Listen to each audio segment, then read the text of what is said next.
Good morning, everybody, and welcome to a Friday. You have made it if you work through the week. This is your homecoming, and if you are a weekend warrior, just about to get into payday. Welcome to the Uninformed Fan. We have a few things to talk about today. We have a few opinions, and obviously we're going to have a lot of interactions. I am your host, Tyson, TRL Business Time. With me, as always, my good friend, little under the weather today, but still here and singing proud, Jeffrey off of the schneid. I know we're a little under the weather. We had an interesting morning, but out of that, Jeffrey, how are you doing, my man? You know, I'm doing okay. I'm here. You know, spirits are, maybe needing to be lifted a little bit right now. But, let's see. I'm not feeling well. I got my Ritz crackers right here. I got a water. Have some Panera here in a moment after the show. And we'll try to get through it. It has been an interesting morning. I spent the morning at a mortgage broker, basically. Wife trying to look at possibly getting a house here very soon. So we put an early offer on a house that's in our neighborhood that was really nice. About a 5.3. Interesting layout, needed a lot of work. Tried to put in an offer. Unfortunately, we did not get the house. It was bought up by an all-cash buyer investment company that is probably going to take it and do everything that we wanted to do to it, but do it in, a few months time span and, probably turn around and sell it for a pretty good price. So unfortunately we missed again, but we're back to the grind. See what happens. Try to find a nice spot. And if you're somebody out there who does give rates, make sure to DM us at the Uninformed Fan. Actually, before while you were saying that, I don't know why I didn't bring it up. I actually have a great mortgage lady who got me and Bianca the loan. And if you remember, I didn't have a whole lot of income from the old 3-day-a-week bartending days, and she made that happen. So absolutely, I'll get you over there. It's nothing like sitting in a mortgage office, or actually, you know what? I take that back. I never even went into the mortgage office. She did it all. Oh, really? Yeah, and it was all e-sign. But there's nothing like getting kicked in the nuts, about going to a bank and have to, basically grovel for money. Only that, basically, also donating blood, making sure they have a sperm sample for you, make sure they know your family lineage all the way back to the beginning of time. Make sure that you have all 2 years of your bank statements. If there's any transaction in there, what is this Venmo? Well, that's gone.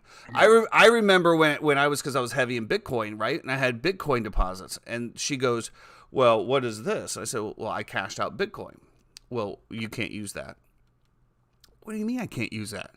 She goes, that's not considered a viable money stream or income, so therefore the bank won't recognize it as income. I said, oh, that's great. I go, will they mind telling the IRS that as well? Because obviously if it's not money I can use, then it shouldn't be taxed, correct? Well, I don't know about that, but yes, it's always nice to Right. get get kicked in the balls at the mortgage place and then come out only to find out that somebody with a lot more money than you has swooped in and taken your potential dream home so they can make it their weekend project. Gotta love All it. good, man. Hashtag You know, America. listen, I firmly believe that if things are meant to be, that they are meant to be, and we're gonna go check out a different house today actually.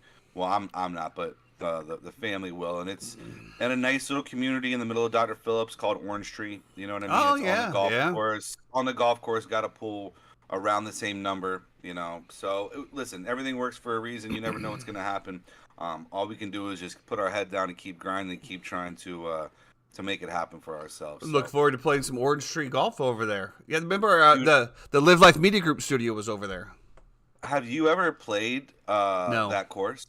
no. It is. If you do not hit the ball straight, and if you cannot shape your shot, it is tough, dude. I heard it was You have really to be able to tight. hit draws and fades, and yeah, I mean, you're weaving in and out of, I mean, it's nice. There's a lot of that area has always been, really good. There's always been, pros out there on the range as well too, hitting balls because it's a nice community. So, listen, like I said, we'll see what happens. If it doesn't happen, it doesn't happen. I'm still set up in a nice situation here for the time being, and that's it. That's all I You got. got to find the one that How- works for you, right? I mean, Yeah, you're not you you're not know. in desperation mode where you have to get in there, Uh-uh. but it is nice to have a little bit of a mortgage, a little bit of a tax shelter, a little bit of a tax write off versus, Yeah, paying somebody else's. So I'm glad to see that you guys are making the move and hopefully everything works out trying. for you. Trying to. That's all we can do is try, right? Speaking of trying, Mm-hmm. the Bulls actually tried for a quarter the other night. Hey, I don't know if you happened to catch that or not, oh, but man, I was the, so the, fired up. the There. Bulls played the Raptors the other night, and we saw for the first three quarters we saw what I've been seeing all year long is just sloppy play from the Bulls. I'm talking about sloppy play from the Bulls, a little bit of unorganized. You saw Levine and DeRozan a couple times being like which way was that? Which way? No, this way is I want you to go. And we come out in the fourth quarter, and the Bulls played like we know that they're capable of. They stormed back. Zach LaVine went absolutely nuts, and they took care of business in Toronto. Sent him home. DeMarcus DeRozan, great game back up there. Zach LaVine, what a game from him. And bottom line is the Bulls are moving on to face the Miami Heat tonight. But like I said, and before, I don't know. I'm always going to be the pessimist when it comes to my teams because the letdown is so much easier. But back to the Raptors game, we had three quarters of a Bulls game that we just that I saw all year, and then boom, there it is. Fourth quarter is on. I know that you were heavy on the Bulls. I know the first half of the first quarter didn't quite work out for you, but the second half, the live and everything else worked out for you. You had to be on a roller coaster of emotions that is Chicago sports. It was fun, man. I went and played golf that day, and we got done, and met up with Jeremy, executive producer, and I normally when I make predictions and I make bets, they're usually not as aggressive as this one was. And for some reason, I was just like, listen, I've had this take. I'm gonna be aggressive. Put your money where your mouth is, and so I did. And obviously, it didn't work out in the first half, right? We had first half spread, we had first half money line. That was completely gone. But when I was watching the game, I felt like Toronto was shooting out of their mind. And it was really kind of affecting the Bulls' psyche somewhat because it was like, dude, like, we're running out there, we're contesting threes, and they're just knocking them down. What are we going to do? And once you saw that turn happen a little bit, it was just like they felt, and I knew too. Listen, a team is not going to shoot 80% from three-pointer an entire game, right? The law of mathematics is going to balance it back out, and those shots that they made the first three quarters are all of a sudden not going to fall in the fourth. So yeah, I said, look, they're 19 down. I don't care. I'm putting more money on them live again. It was Not- really good. Nothing like playing Go ahead. Russian roulette with your wallet. Listen, in that moment, and being there at our local watering hole and having half the bar pissed off at me and telling me to shut up and sit down, and me telling them exactly where they could sit It was a cool moment to be in. Me and Jeremy celebrating together, every A single lot of time. Raptors fans there, huh? I think there's just a lot of Bulls haters, That and happens.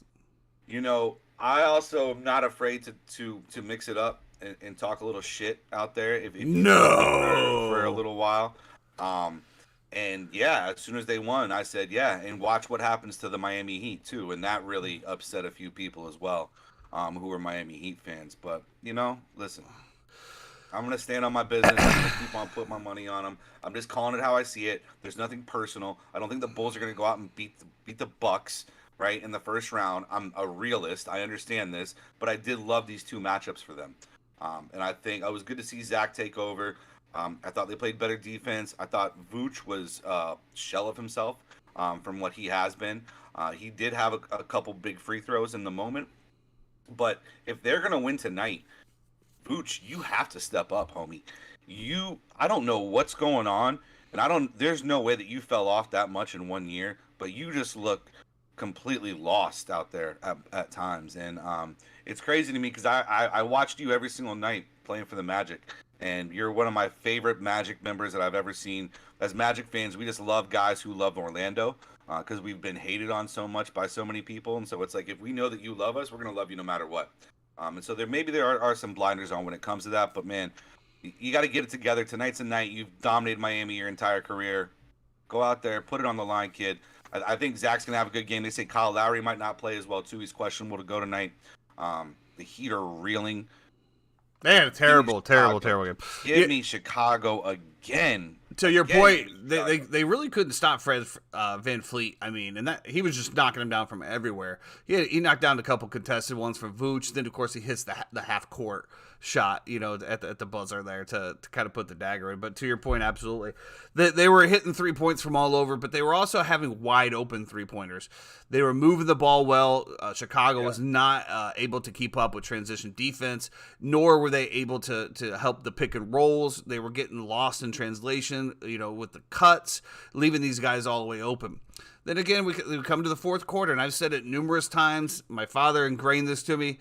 You don't even need to watch NBA until there's about 6-7 minutes to go in the fourth quarter. Because no matter what's going on, for the most part, it doesn't matter until the fourth quarter. It doesn't matter if a team's down by 20, down by 15, up by 15, 20. Come the fourth quarter, with 6 minutes to go, that's when the real NBA basketball becomes played. And we saw the Bulls continue to chip away in the fourth quarter. Got it down 6-7 minutes ago. Here we go. Now we have a game to watch. It was to the point where I moved it onto secondary TV with no sound.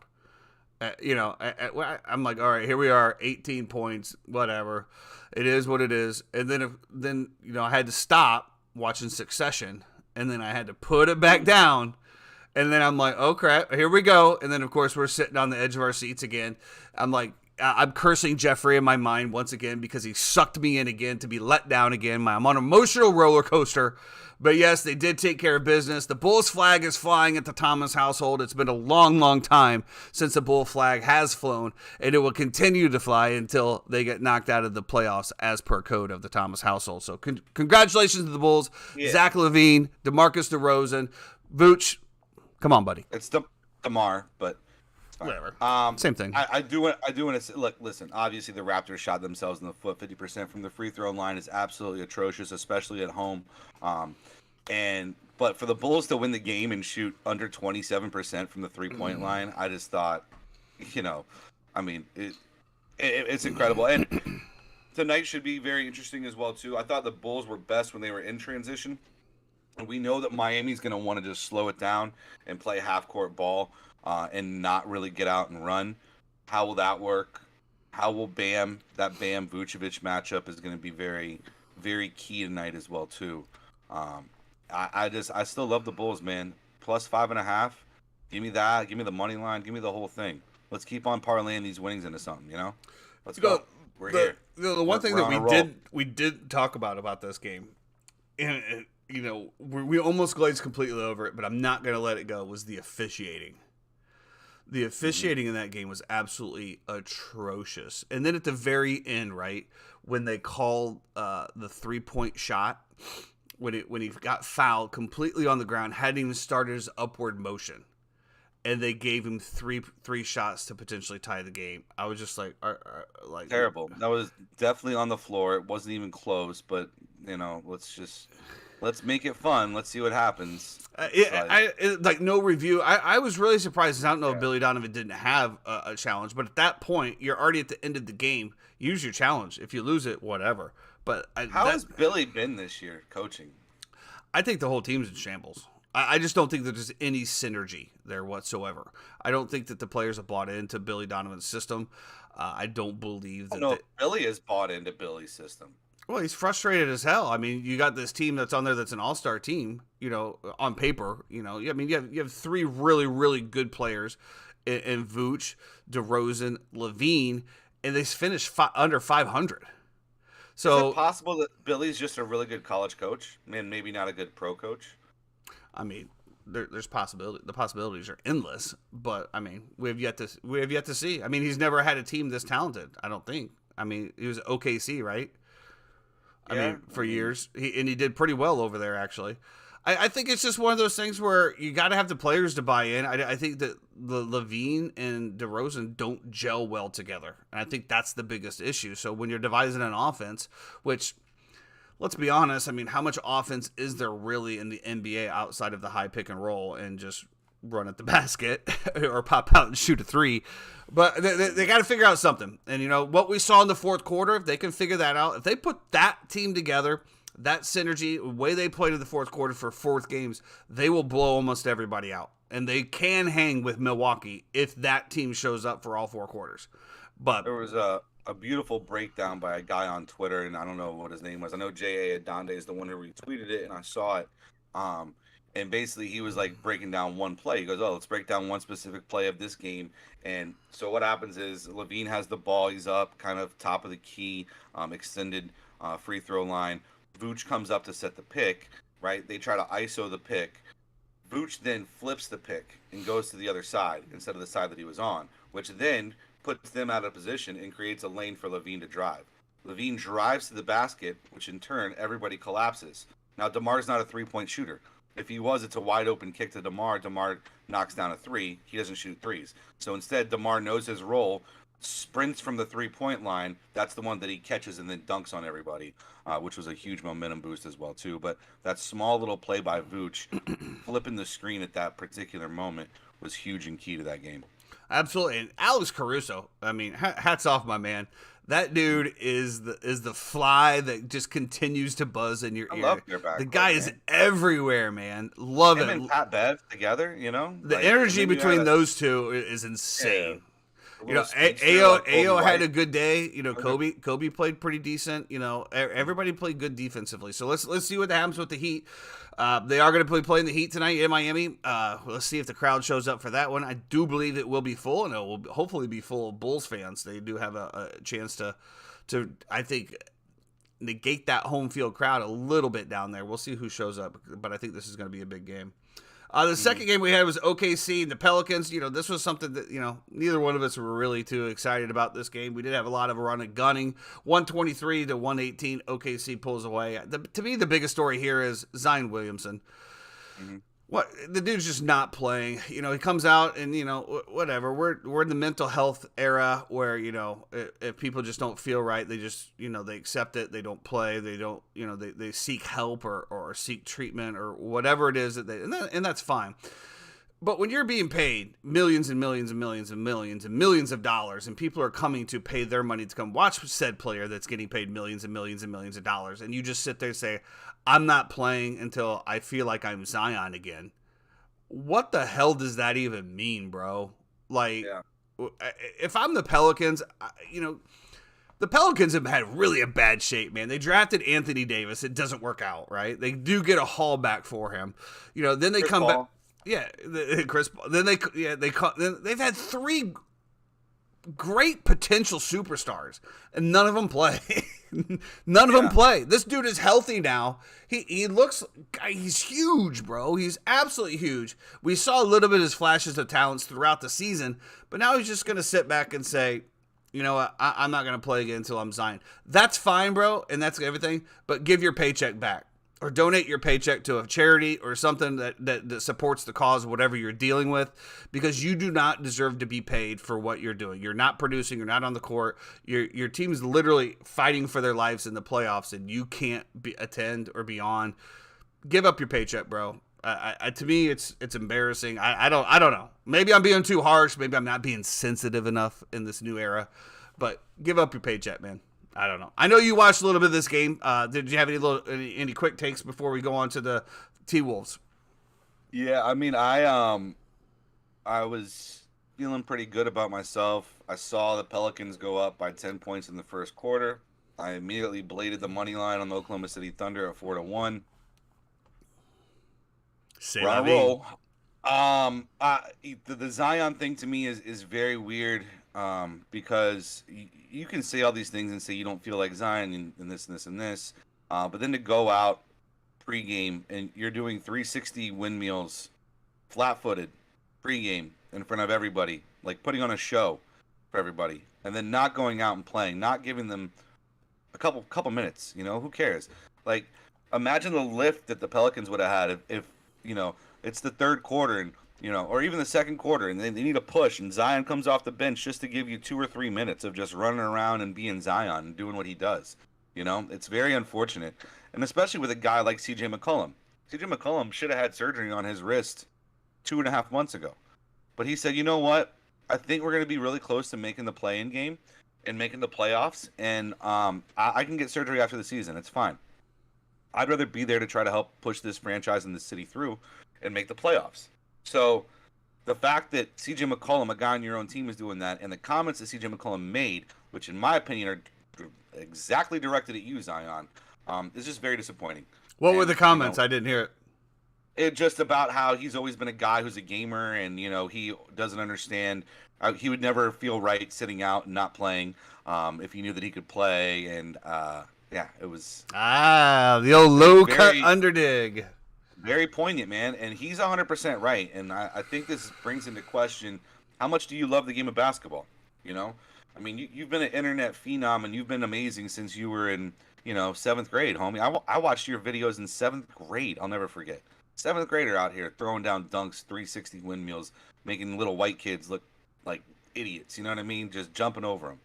Any kids, whatever, doesn't matter.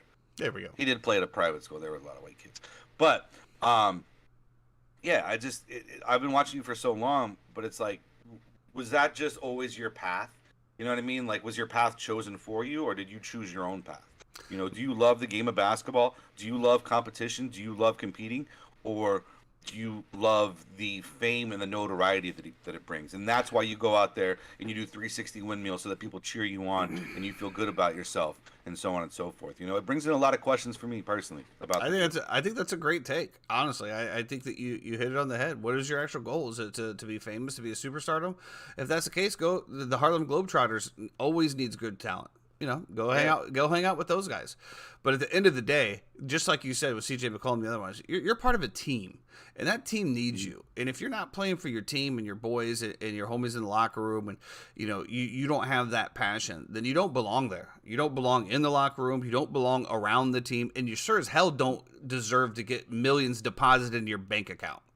And that's that's just our take on it. I don't know, but we do have the Thunder versus the T-Wolves tonight. I don't think it's as. I want to say this too, real quick. I love Zion. I love Zion, and I am a Zion fan, and I hope that he does well in the NBA, because he's got a smile that just lights up a room anytime he's out there. He's a bigger than life, mantra or whatever. I hope that Zion does well, but from what I've seen, something has to change mentally. Like I said, I don't know him like that, so I just love to see explosive basketball, and when you have somebody of his talent that just doesn't play, it's very, very.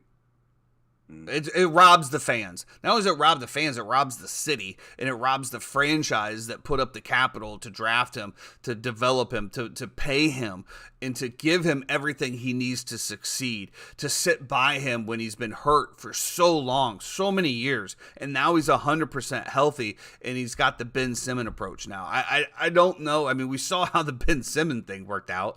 I mean, I don't know. Yeah. I mean, like I said, And we all want the guy to be good, and we want the guy to yeah. play. That's what we all want to see. I mean, if he's not, I don't know. I don't. It's just. I think you could say he's robbing the fans, he's robbing whatever. He's robbing himself, right? He's robbing himself of being able to put out greatness. You know, like the He's things getting that we paid, respect though. most about Jordan is like the flu game, right, and the competitiveness and things like that. That's why we call Jordan the GOAT, right?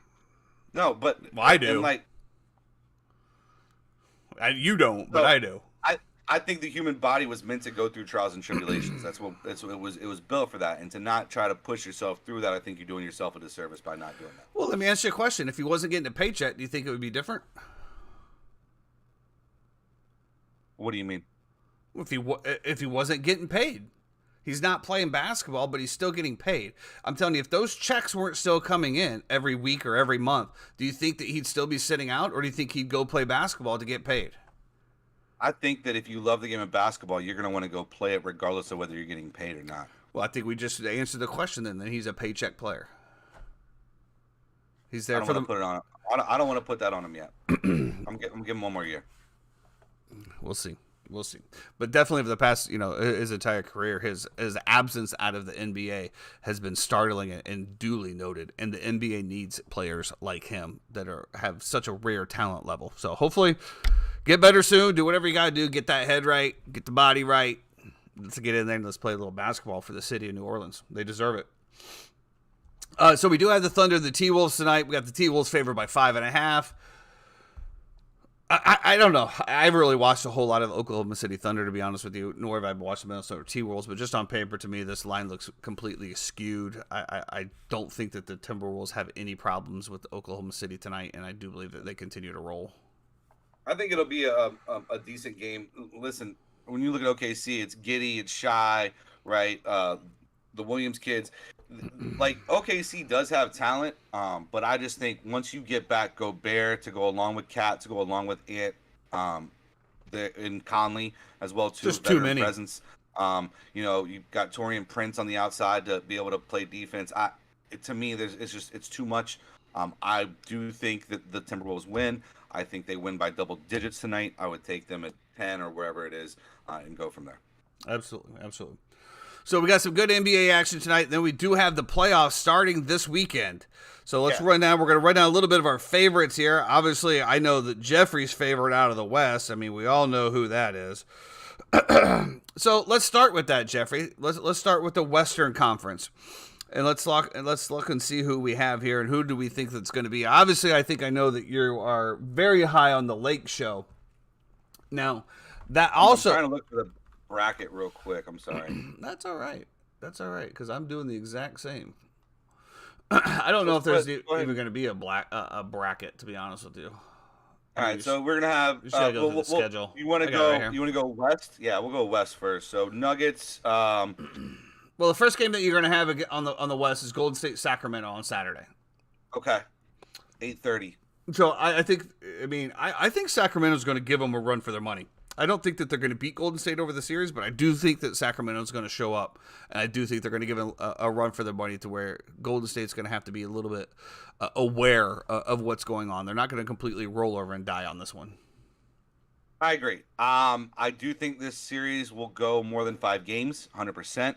I do think Sacramento will be competitive. I think the experience that Golden State has will push them through at the very end of game, end of half possessions, different things like that, where Golden State knows how to capitalize. I think we'll put them through, and I like Golden State to win this series. So the next up, we have the Lakers at Memphis to start off. Yes. I think this is going to be another tough series here. The biggest question mark for me is, again, just like the Bulls, which Los Angeles Lakers team is going to show up? Is Anthony Davis going to show up in the playoffs? We all know what LeBron is and what LeBron can do. He's going to put up 30, 35 points, every game during this. He's going to dominate. He's going to completely drive through the lane. He's going to have plenty of kickouts to wide open people for threes. Are they going to knock him down? You got Ja in Memphis. I think this one's going to be really, really close. Really, really close. We saw that, LA barely got out of the play-on game. I think this one's going to be really close. I think especially with Memphis having home court here, I think this could be trouble for Los Angeles here.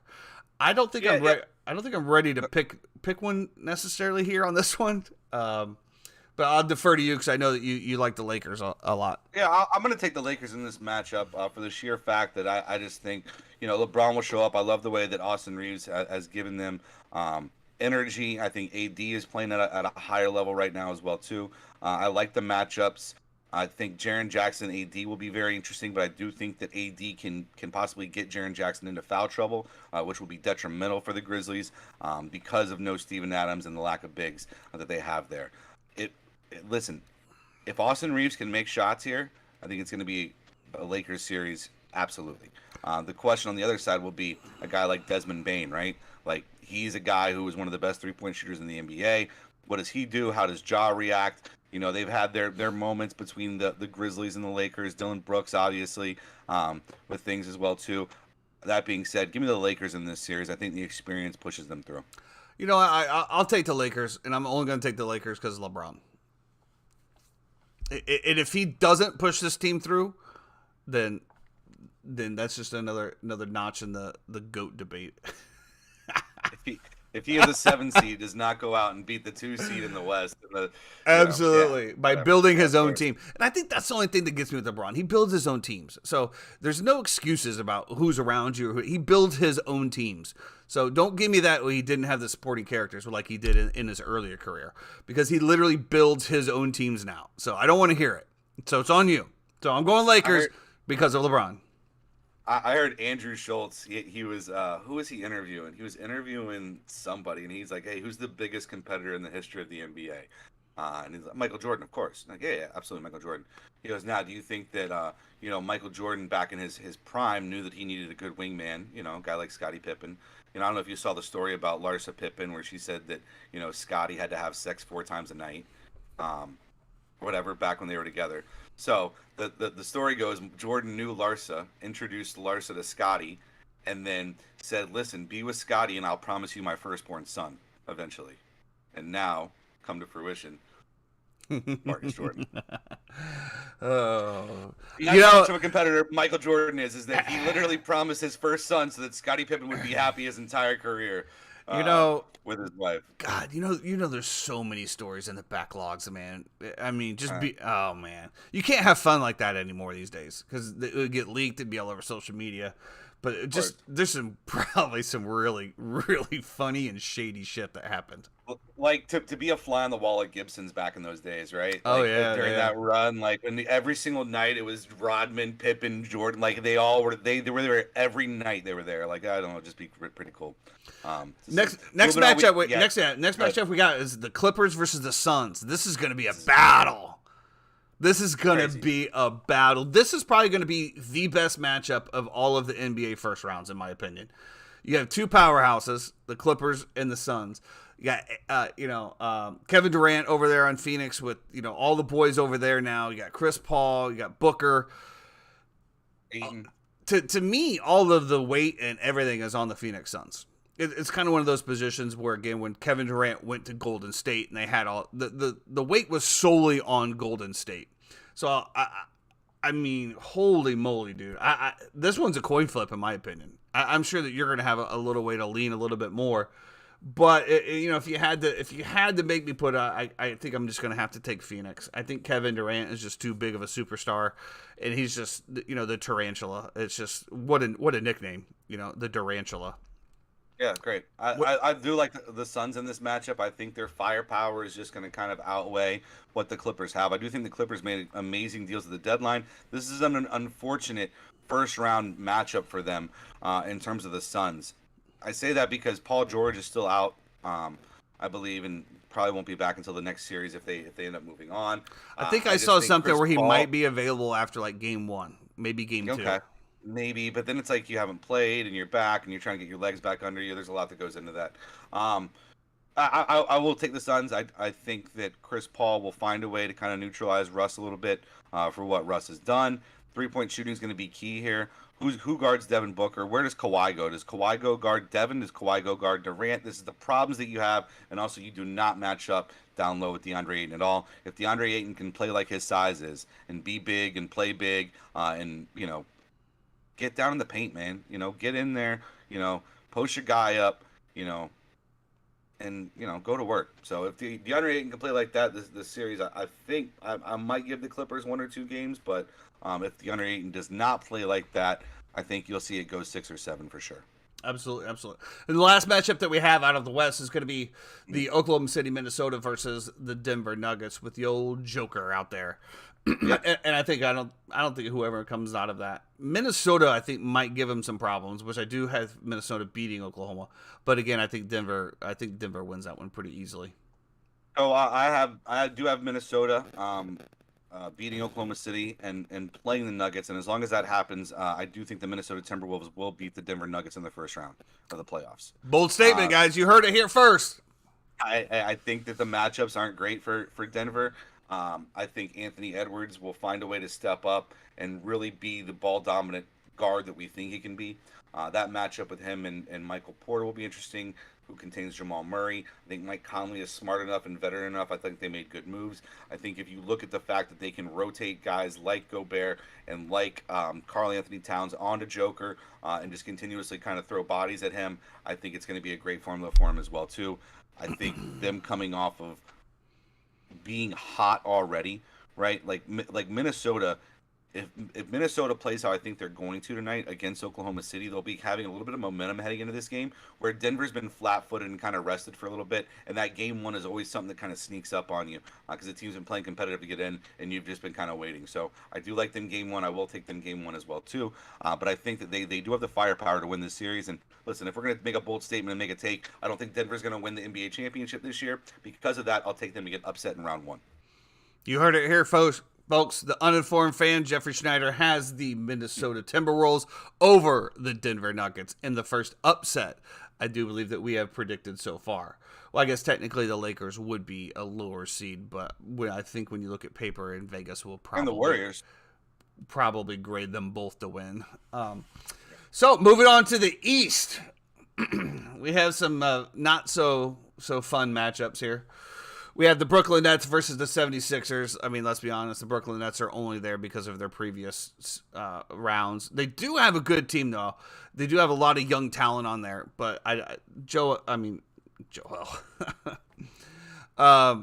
Embiid and Harden and the boys, I think, will handle Brooklyn fairly easily in this series. Yeah, absolutely. To me, the East there's not a lot to talk about. It's a lot of chalk. First rounds. I don't really have any upsets happening whatsoever. I think 76ers definitely find a way to move on. I think Joel Embiid's the MVP of the NBA this year. I think James Harden will find a way to show up in these NBA playoffs. Looking for a nice little sleeper to possibly win the NBA championship this year as well, too. I think they are a very interesting pick. Wait, the 76ers as a sleeper? To win the NBA championship? Wow. Shouldn't they have what? Oh, I don't know. I'm going to have to look at this up. I know Jeremy's not here today. We can't get any fat stats, but I would like to see what their odds are right now. Pull it up real quick. I mean, we're talking about them. So you got them to win the East? I mean, I don't want to give away too much, but... Okay. We're back to round one. Well, I mean, for those prop bets, for those ones that want to go after the whole thing. So the next lineup we have is Atlanta versus Boston. Give me Boston all day here. I don't think that the Atlanta Hawks. I take that back. I don't think that they're going to get. I don't think they're going to get completely blown out. I think you're going to see some very high scoring games in these games because Boston does like to run and gun as well. Marcus Smart will continue to be a pest. Jason Tatum will continue to do what he does, and Al Horford will continue to bring down the boards. But give me Boston in that series. But I do believe Atlanta will make it interesting. 76ers at plus 1,000 right now to win the NBA championship. If you're looking at what is that? The odds. 10th best? Huh? What? That's what I'm saying. What are they, like 5th best, 6th best? No, they're not by. Let me see.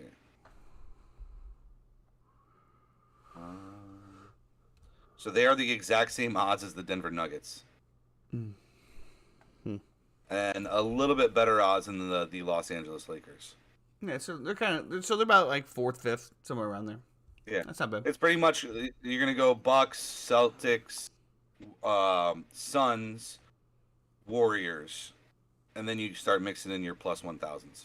Oh, so the Bucks are the favorite to win. Well, so give me your thoughts on the Atlanta-Boston series. I Listen, Atlanta's been playing great ball. I don't think those matchups work out for them very well. Give me the Celtics. I'll say the Celtics in 6, 4-2. Maybe Trey Young goes off one game, and maybe actually, you know what? Never mind. Celtics in 5. I'm right. Celtics in 5. There he is. I do think Quinn Snyder has Atlanta Hawks moving in the right direction. Yeah. I do think it's going to be a high scoring game. But even if it is, a 4-0 sweep or something of that nature, I do believe you're going to have a few of the single possession games there where it's won by a 2 or 3 at the end. Then we have the New York Knicks are finally back in the playoffs. Finally back in the playoffs, playing a young and upcoming Cleveland Cavaliers team. Now, I'll be perfectly honest. I haven't watched a whole lot of New York Knicks basketball, and for obvious reasons.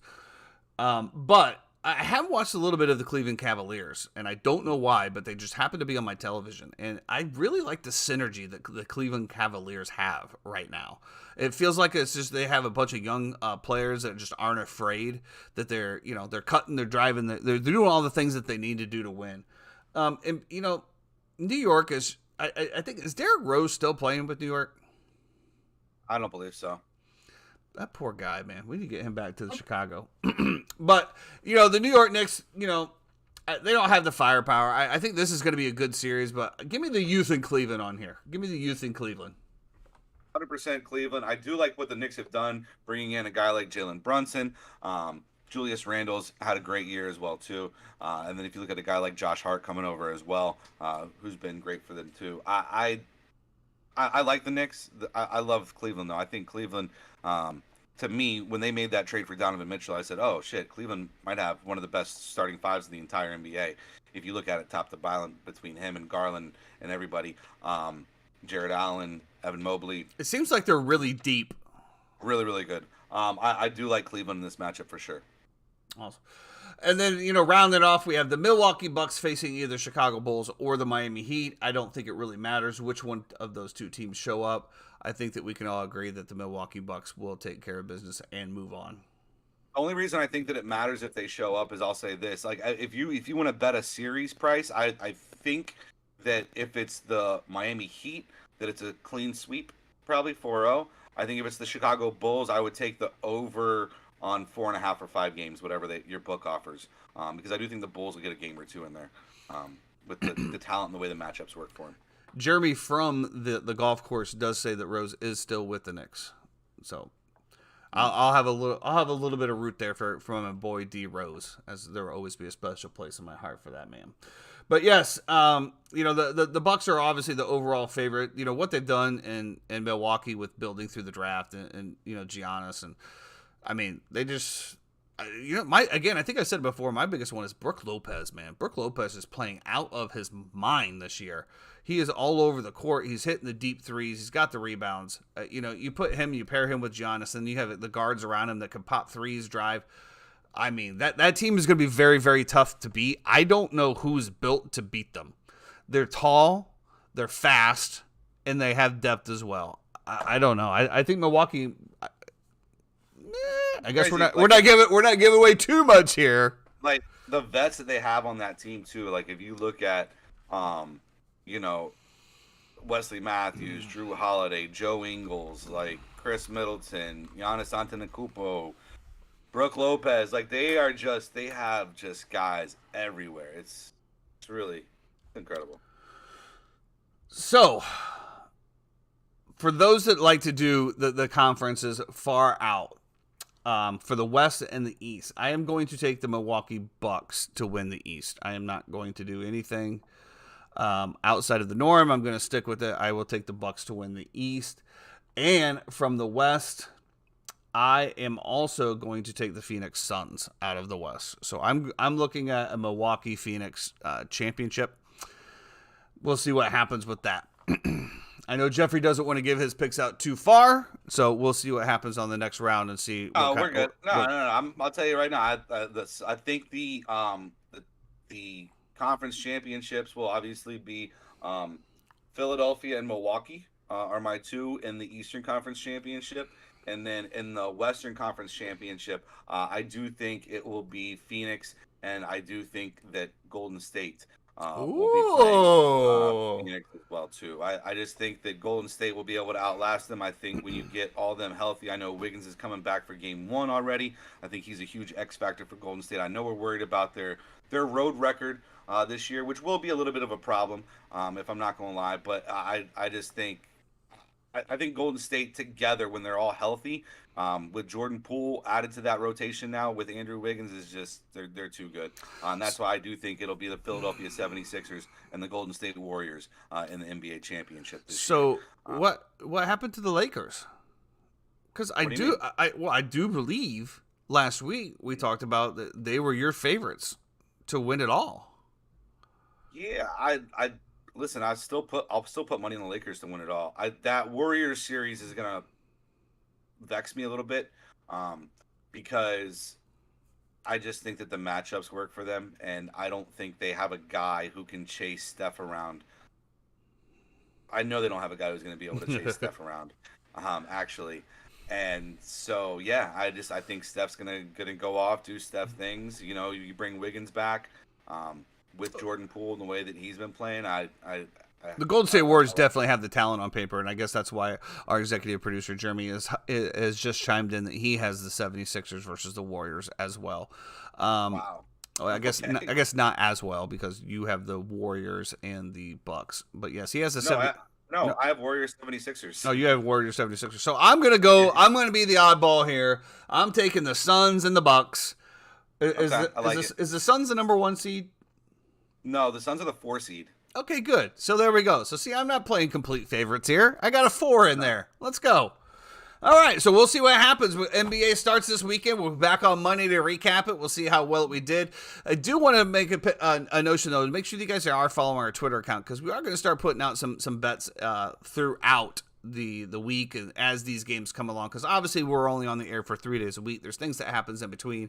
We obviously have some super knowledge in here. Jeffrey has been just absolutely on fire on NBA, so you obviously want to tail him. Not so much on the NFL playoffs, but NBA playoffs, it looks like he's got his stuff dialed in. So make sure that you follow the Twitter account, which is over here, I think. I don't know which way you're looking at the screen, but we'll be putting out some plays on that, as well as some MLB plays. And speaking of MLB, our fantasy pitcher, we have the Under 4 fan, he is our fantasy pitcher. Matt Strahm came out and made some comments in regards to some clubs. You can cut him if you want. It's not a big deal. No, I picked him up for that start, and then I forgot to start him. He's actually playing pretty well, so... So he came out and made a comment. He goes, the reason we stopped selling alcohol on the 7th was to give our fans time to sober up and drive home safe, correct? No. The no is me, by the way. So now with the faster paced game, if the game is going to finish quicker, we would not have to move the beer sales back to the 6th inning. Oh, I'm sorry. Would we not move the beer sales back to the 6th inning to give our fans to sober up and drive home? Instead, we're going to go to the 8th, and now you're putting our fans and our family at risk driving home with people who've just drank beers 22 minutes ago. Now, Matt Strahm, I'm going to educate you here a little bit because I know that you probably have not worked in restaurant industries or attended an alcohol class in a day of your life. Now, as somebody that's been in the restaurant industry for over 20 years, I can tell you with the back of my hand that is not how it works with alcohol, okay? First of all, your liver can metabolize 1 drink an hour. It doesn't matter if it's a shot, if it's a beer, or if it's a glass of wine based on, I'm not going to give you the exact volume measurements. You can figure it out. Google's an amazing thing. So if I'm drinking beers for 6 innings and I have a beer an inning, okay, so I have 6 beers and it's been 2 hours. My body has metabolized 2. I have 4 waiting on deck to party, okay? They're just sitting there waiting to party. They're waiting for the liver to jump on in there, right? They're like staying on the side of the pool, and they're like, hey, is it our turn to get wet yet? Nah, that's not how it works. So when the 3rd hour comes, guess what happens? One of the 4 that's waiting over here jumps in and has a little lap around the liver pool, and it keeps your blood alcohol going. That is absolutely not why that people, the MLB started doing this. And first of all, it's not an MLB policy. It's just the teams. It is more of the concessions. And there is a certain aspect of why they do that because, one, you don't want people getting too drunk at the end of the game, so that they try to eliminate fights and things of that nature, which is why you don't even see alcohol served in Premier Leagues and anywhere overseas at soccer games, Brazilian as well, because let's be honest, it just gets freaking nuts there. Okay, so that's not why moving it to 6 is not going to help. And how dare you try to, there are people that go there that are responsible as well, Matt, that don't drive, because let's be honest, most of these stadiums are in cities with people around. Okay, it's not like you're driving 45 minutes unless you live at Texas Rangers, which there's just pretty far out of the city. People have hotel rooms, there's ride shares. And I think it's just an incredibly bad take. There's nothing like going to the ball game, having a couple beers and a hot dog. And let's be honest again, at the end of the 6th inning, 7th inning, whatever it is, the people that want to drink are walking up there and they're double fisting. I never go through an entire game without a beer. Let's just put that out there. If it's 9 innings, I have beer throughout the whole 9 innings. There's nothing that's going to stop me after the 7th. A football game, they stop serving at the end of the 3rd. We're coming back double fisting. We're never going to be out of alcohol, bro. And so, no, I understand what you're trying to say, but it's just a completely bad take, in my opinion. I don't know if you have any thoughts on it, Mr. Jeffrey. I am not going to cut him off my fantasy team just yet. I'm going to wait till his next start, but he definitely soured a little bit. Yeah, I mean, listen, you're everybody in this country is entitled to their opinion as long as it does not infringe or hurt anybody else with said opinion. I will say this: if you really want, and if you're really worried about it, then why don't you propose that they give a limit to how many drinks you can have at the game? If that's really something that you're actually worried about, then let's say, okay, listen, every time you order a beer or whatever, you have to put on you get a stamp or a band or whatever it is, and you can only have X amount of drinks per game. Because I understand what he's saying and I understand his argument, but I mean, who's to stop somebody from leaving? I don't know. To me, his argument is a little all over the place, just like my response. I was gonna say, I'm gonna have to stop you right there on the band thing or the stamp thing. Because look, what's the limit? 2 drinks, okay? And if I'm not driving, so then therefore I can't enjoy myself because I think 4 should be the limit. What size?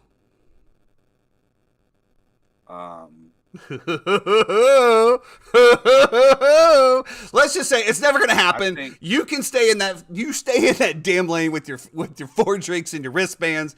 Matt, you just worry about getting me some more fantasy points on the mound, and let us people that go out there and work every day and drink beers every day on the regular know our tolerance and make sure that we are staying safe. There's always going to be idiots that drive drunk on the road. That's just America. That's how it is. Look at any bar. Matt, go to a restaurant area and watch all of the bars and seeing everybody out there drinking and driving and doing this and doing that. It is a problem in our culture, but let's not attack baseball, okay? You've done enough.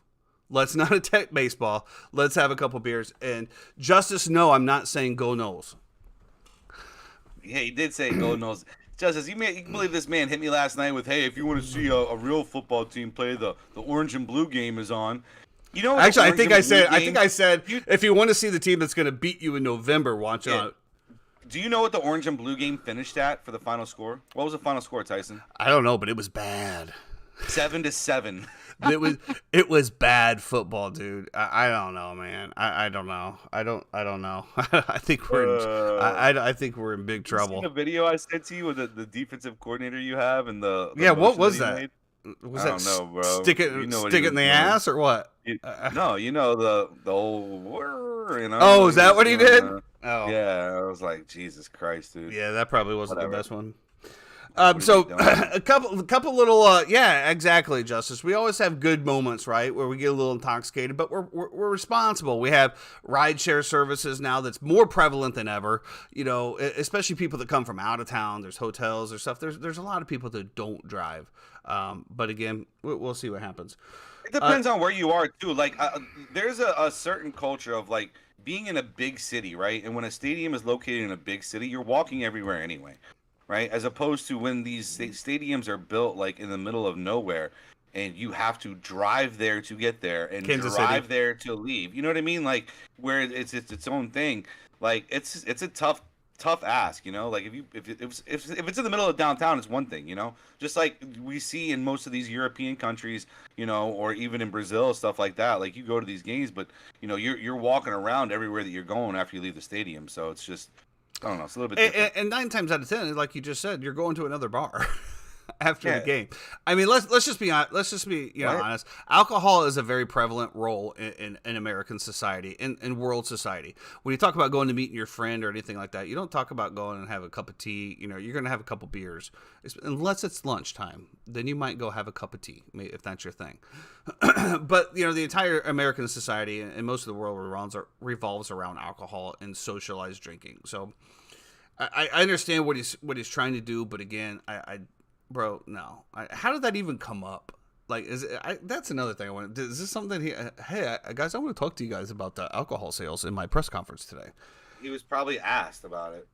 Okay. So then, as a reporter, what do you care? Like, why are you asking a player that if fans should be allowed to drink for another inning of alcohol? Like, Are you really? We're going to talk about the media. No, we're not. There goes our media credentials. So let's move on to the NFL before we wrap up here, because time has flown today. Having some fun. So it comes out from the NFL, Stetson Bennett, This is the quote. This is from NFL reporter Dov Kleiman. And ESPN insider Jeremy Fowler. Some NFL executives have non-football concerns about former Georgia quarterback Stetson Bennett, who was arrested for public intoxication on January 9th. Now, I said this to you, that like this has to be a joke, right? I mean, we're talking about Jalen Carter, who's literally had been involved in an accident that took a life. And we're talking about whether or not he makes it to pick number 9. And we're now talking about Stetson Bennett, who got drunk at a party or something of this. I can't. Was it in Dallas? I do believe he was in Dallas or something. And we all know what happens. We all know what happens in Dallas. But he was drunk or whatever. You should. It's right up your alley. Yeah. A guy goes out, gets drunk or whatever, and makes an ass out of himself one night. Okay, this is all we have. We have one night. This is a guy that we already talked about. That's a 2-time NCAA champion, back to back, and we're talking about whether or not he even gets drafted in this draft. First of all, you know, just not acknowledging that talent, but now we're talking about this right here. This right here would just go to me that he doesn't even get drafted this year. Well, I would love to know what the concerns are about a college kid. Now he is older. I will say that he is older, but he's still a college mentality. So is Hendon Hooker. Hendon Hooker's older too. Exactly. Hendon Hooker's 1 year younger than Lamar Jackson. So. I mean, let's be honest. The NFL's got some fucked up people in there, and part of my language, mom and dad, but they have some really messed up people that have done some seriously messed up things that are still getting the bag. I mean, how many times Josh Gordon? I mean, now I don't agree with what the penalty was or whatever, but I mean, if they say you can't do it, you can't do it. But literally 5 times. Yeah, you know, the only one that I do believe that has had like complete blackball is Ray Rice. That dude never came back. Most everybody. Who? Greg Hardy. Oh yeah, that was a. But instead, he went to go fight UFC. Yeah, but I mean, we saw what was the guy from the Raiders, the whiteout that killed the drunken driving crash? Ruggs. Yeah, I don't think he's making it back. But I mean, same thing as Ruggs though, right? That's kind of the same thing as Jalen Carter. It's in the ballpark. I mean, I don't know. He wasn't really driving. I don't know. I don't want to call. But the bottom line is, this guy has one public intoxication. Now we're talking about he has serious concerns. Maybe he's an alcoholic. I don't know. To me, though, it's really a joke when you talk to NFL people and what they value. If that guy was Trevor Lawrence coming out, do you think that public intoxication would matter? No. Even if he was Anthony Richardson and his skill set. Yeah, it would matter. Exactly. Give me a break. It's an argument to have for your fan base when you don't draft somebody. Before we get to the big news, the big celebratory news out of the NFL, we got to touch a little bit more on this Devin White thing, because it to me it's starting to get a little nasty, and it rightfully so. And I found the Bucks, and we talked about this often. Not only am I not trading him this year, I'm picking up his 5th-year option, and I'm doing it just because I feel like it.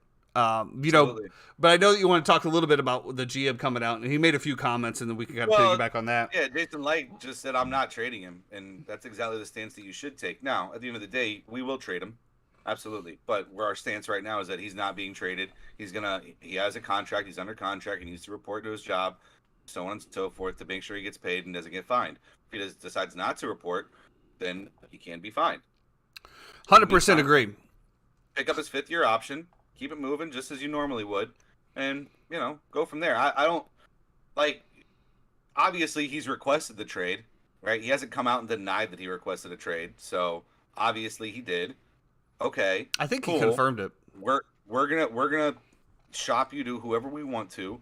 You're not gonna probably be. I guarantee he probably won't be in the division. I'm sure he wants to go to New Orleans, right? Because he's grown up in Louisiana, went to school at LSU. I'm sure he'd love to go be a Saint, but they gotta sign you in free agency somehow. So we're gonna trade you somewhere. Make sure your 5th-year option is picked up, and then we'll go from there.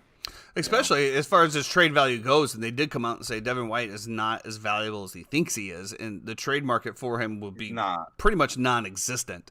So, I mean, at least picking up that 5th-year option would give you, if anybody was interested, that 2-year control over him before he he can do anything. But I agree with you. Don't trade him. I don't know. Like, we were kind of on the same thing as Roquan, but I also knew that there was no way Roquan was coming back. With the mindset that he had. And as we talked about, Devin White is no Roquan Smith as well. So I don't know. I think that like you said, I think you pick up his 5th-year option, you get him under control for 2 more years, you shop him around, see what you can do. If not, let him sit there then. If he doesn't want to play for you, if you're going to trade him anyway, take the fines. I don't know. Yeah. So now, the big news out of the NFL, one of the best things that could happen to our buddy Ian. He is so happy. He's celebrating down in Tampa, popping bottles at the Taylor Swift concert, going back to back nights selling it. The Washington Commanders / Redskins, whatever you want to call them, have sold. Dan Snyder is out of the NFL. I wish we could have him on here today, but again, he went to the Taylor Swift concert last night because he is a big Swiftie, so he's a little under the weather right now. But kudos to you, Mr. Z's. Congratulations. I know that you've been wanting to get out from Mr. Dan Snyder for quite some time, and it's finally happened. He says in 10 years they will have a Super Bowl now. I think that's... Is that what he said? I thought he said the next couple of years we'll win a Super Bowl. But he said within 10 years. Okay. I was scrolling and somebody made a comment. I didn't really think about this. It's like, when you get saddled with like a bad quarterback or a bad GM or a bad, president, football operations or running back, whatever it is, you're able to move on from those people. When you get saddled with a bad owner, there's nothing you can do. You don't want to spend money on the team. You don't want to go to the game. You don't want to be a part of it. They're still going to be your team because you're not going to be a fair weather fan and, you're still going to root for them, but it's always going to be done with some kind of a grain of salt. And so I'm happy that now that fan base and those fans are able to move on. Obviously, it's still contingent on it getting passed by the owners, which I'm sure will have no problem passing that. There's a group that does include Josh Harris. Magic Johnson is in that same group as well, too, that went ahead and bought it. Bezos never made a bid on it, from what I understand. He came out and said he won't bid on it then. Because he was told that no matter what he bids, Dan Snyder would not accept his money. So, listen, kudos. Could have had Bezos, but instead, we got Magic. So, he's done pretty well. Here's the only thing that I don't like about this type of stuff, right? Because I know he owns part of the Dodgers, right? Mm-hmm. And I believe he owns part of an NBA or WNBA team. I think he owns part of like an XFL team, something of that nature. This is the only thing I don't like about it. So this is a lot of money. And first of all, when you're going back to an owner and you're talking about an owner not coming to games, like imagine having imagine Jeff Bezos owning Amazon, but not showing up to work every day and not having the passion to run that company. That to me is just weird. And now we have investor groups, right, that are buying these teams. It's no longer people because obviously we're into the billions of dollars now, and there's very few people that can afford $1 billion. But to me, if I were to ever come in that money and be able to own the Chicago Bears, you're not going to go to a game. I'll be there every single game. I'll be in the owner's box. I'll probably have to reserve my emotions, or even that, or even if that wasn't available in like a Tampa Bay team. Like if I'm buying the Washington Commanders, I'm moving to Washington. That's now where I live. right? I mean, I think you lose a little bit of the aspect of it when you start to get into some of these investor groups and stuff like that, where there's multiple people or it's a corporation that owns it. And then it really just turns into an absolute business. And we all know that sports are a business, but there is a little bit of a human aspect to it. I think that we're going to continue to lose that as we see these single owners sell their teams. Again, not advocating that Dan Snyder should have kept the team. That's not what I'm saying at all. But when we start getting into these conglomerates, I feel like the passion is not there anymore. You want to win, I guess, but at the end of the day, you're going to run it like a business. If I'm an investor and I invest into a company, I want to see the bottom line fatten up. That's just the way it is. So I'm a little. Yeah, I'm a little leery of stuff like this. But then again, if I look at it, if I'm a billionaire, right, and I have this kind of money, I don't know what the NFL owners make. I know it's probably like hundreds of millions of dollars. But to me, if I'm a billionaire, that doesn't matter to me. I don't care. I'm going to take the mentality of the New York Mets owners, and I'm going to spend whatever I can to make sure that I have the best team out there to win, because that's all I care about. I don't care about if I'm worth $10 billion, what's $100 million to me? I'm making that in other things. I'm making that in interest. I don't care about it. Spend the money, whatever I can legally, cap-wise, and put me the best team out there. And I think you're going to lose some of that when you get into some of these conglomerate ownerships. That's all. Yeah, it'll be interesting. Well, listen, I think from their perspective, though, too, like, you're already going to increase your revenue and your sales just because you're getting rid of the owner, and people who have refused to spend money on that for the past few years are not going to be absolutely back involved. So whatever the evaluation of the franchise was, it's probably going to go up from there. Not to mention you influx some cash into it and actually spend some money and care about the team and care about what's going on. You're probably going to win some more games too. So I think from an investor standpoint, it's a great investment. Because I think they will get their money. Oh, of course. And sports teams are only going to go up. But that's the only thing I'm saying. I wish that it just wasn't looked at as like an investor. Like I wish it wasn't looked at like so much of a business aspect versus the McCaskies that have owned the Bears since the beginning of time, which they've held on to it to sucked. Whatever, we'd love to see that. But anyway. So congratulations once again, Mr. Z's. Enjoy your Washington Commanders. We will have him on Monday. To start, and he's going to give his thoughts and his excitement. Well, Jeremy, you're going to make sure that you need to get with him and prep him and get the rundown of what he can and cannot say. He will be pouring a bottle of Dom Perignon onto his head. Absolutely. So. And lastly, to close out the show for today, was a very, very sad day in Chicago sports and Chicago Blackhawks sports last night. Jonathan Toews played his last game as a Blackhawk. Mr. Captain, the man that has helped brought us 3 Stanley Cups. Thank you so much for your service, everything that you've done to Chicago, for the fans, for this franchise. I mean, you took us out of a black hole and gave us 6 great years of hockey, 3 cups. You will always be a Blackhawk legend forever. Thank you for everything. We hope to see he did kind of leave some stuff open here to where he was talking about, possibly getting back into coaching and whether that would be with the Blackhawks or not. Obviously as a fan, we never want to see somebody go that's had such an impact on the game, such as him and Patrick Kane. And I was really, the comments that the general manager made to me were a little bit sketchy as far as, basically what he was saying is that the team was ready to move on from him because he was the captain and he wanted to start letting the younger guys be able to make some of the decisions and wear that and take on that leadership role the same way that him and Patrick Kane were able to take on that leadership role when they came into the league. And to me, obviously, you're not going to strip the captain of the sea, but he basically said that he wants the younger guys to start making decisions and stop deferring. So I don't know about that. Whatever. It is what it is. It is a business decision. Mr. Toews has also come out and said that he does not, he has no ill will towards the Hawks whatsoever. So hopefully this was a mutual thing. Love to see him on the bench in a coaching perspective, but I think that also just kind of negates based on what the GM said in regards to having the leadership coming from the guys versus the veterans. So once again, thank you, Captain. You played in Chicago for your entire career. Well, good luck to you on whatever your next adventure is. I don't know if you'll be playing or not. I guess we'll leave that up to you, but thank you for all that you did for the city of Chicago, and good luck in the future. So I know Jeremy would love to have chimed in on that, but like I said, he's out there playing golf in this wonderful Florida weather. So I'm sure he'll have my favorite golf courses too. I'm sure he'll have some input later. But love Grand Cypress. Good times. good times indeed. Anytime that you're on the golf course and not at work, that is where it needs to be. And with that being said, I'm going to go out and get some little sunshine today, get a little color, got to get ready for Miami. To go have some soup and go to sleep. Bone broth, bro. Bone broth. It's amazing. Good stuff for you. It actually tastes pretty good, too. I drink it right out of the can. Boom. Heard. With that being said, everybody enjoy your weekend. Have a good time. We will see you back here on Monday with NFL playoffs. We got Hobbatown recap and whatever else might pop up over the weekend. Everybody have a great day. We'll see you Monday. Stay blessed. Be great.